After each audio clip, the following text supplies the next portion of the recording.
श्री परीक्षित जी ने प्रश्न किया है कि मरण धर्मा को क्या करना चाहिए, जो मरने वाला है उसको क्या करना चाहिए। आप लोग मरने वाले नहीं हैं क्या?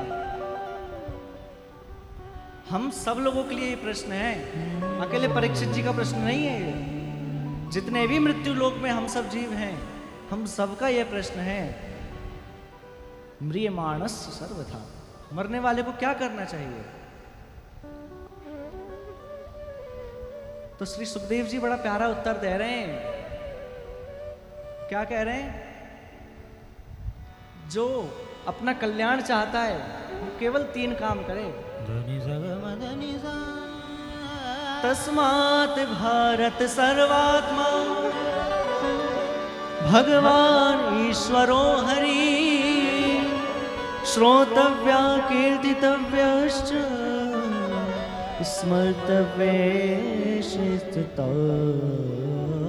भय। जो अपना कल्याण चाहता है पहले तो भगवान की कथाओं का श्रवण करे, खूब श्रवण करे, श्रोतव्य। दूसरा कीर्तन करे। कैसा कीर्तन करे? आजकल की माताओं जैसा कीर्तन ना करे। मंदिर में गए 5 मिनट गणेश जी के भजन, 5 मिनट शंकर जी के भजन। अब सोचेंगी 5 मिनट कृष्ण भगवान के भजन और गा रहे, नहीं तो वो बुरा मान जाएंगे। 5 मिनट उनके भजन, सबके भजन गा, उसको कीर्तन नहीं कहते। कीर्तन किसे कहते हैं? उच्चैत भाषा तो कीर्तनम, भगवान का नाम ऊंचे स्वर में गाना ही कीर्तन कहलाता है। और दूसरा अर्थ, कीर्तन किसे कहते हैं? दूसरा अर्थ, भगवान की कीर्तियों का गायन ही कीर्तन कहलाता है। तीसरा, भगवान की कथाओं का, भगवान की लीलाओं का स्मरण करें, उनकी लीलाओं का स्मरण करते रहें। उसके बाद श्री सुखदेव जी ने ध्यान की विधि बतलाई है। 2 प्रकार के ध्यान होते हैं, सूक्ष्म ध्यान और स्थूल रूप का ध्यान। इसके बाद सुखदेव जी ने मुक्ति का वर्णन किया है। कितने प्रकार की मुक्ति होती है? 2 प्रकार की मुक्ति होती है। बड़े ध्यान से सुनिएगा, आज कथा का 3य दिवस है। और एक बात कहें, आप सोचेंगे पता नहीं कहाँ की ज्ञान की बातों में लगे, हम तो सुनने आए थे भागवत और ये सुना रहे मुक्ति और ध्यान और ये और वो। एक बात कहूं मैं, भगवान स्वच्छ घर में आते हैं, भगवान गंदी जगह नहीं जाते। तो 3 प्रकार के गुण होते हैं, सत्वगुण, रजोगुण और तमोगुण। 3 प्रकार के गुण होते हैं। और भगवान का जन्मोत्सव कौन से दिन होता है? 4थे दिन। तो जब हमारे जीवन में सत्वगुण, रजोगुण, तमोगुण तीनों समाप्त हो जाएंगे, उसके बाद हमारे जीवन में कृष्ण जन्मोत्सव होगा।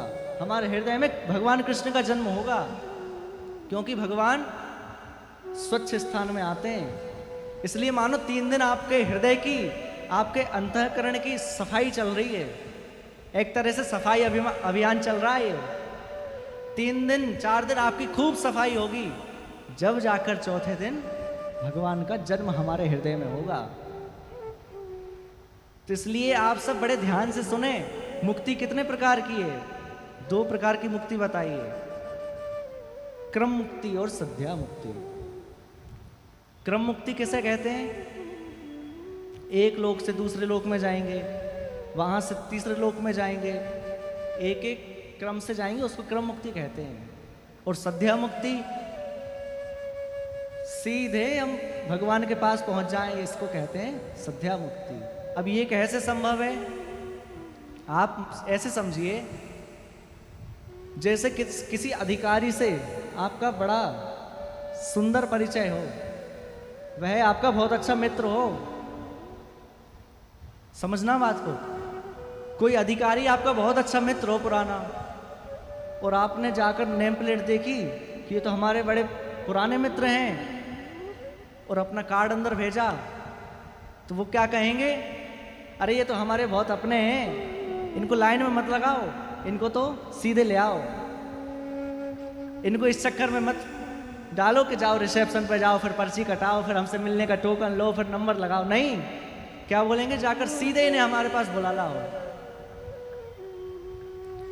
इसी प्रकार बंधुओं, हम भगवान से कोई संबंध बना लें, और जब भगवान हमारा वहां नाम देखेंगे ना, फिर भगवान कहेंगे कि इसको इस चक्कर में मत डालो, इनको तो सीधे बुला लो, ये तो हमारे बड़े खास हैं, इनको सीधे बुला लो।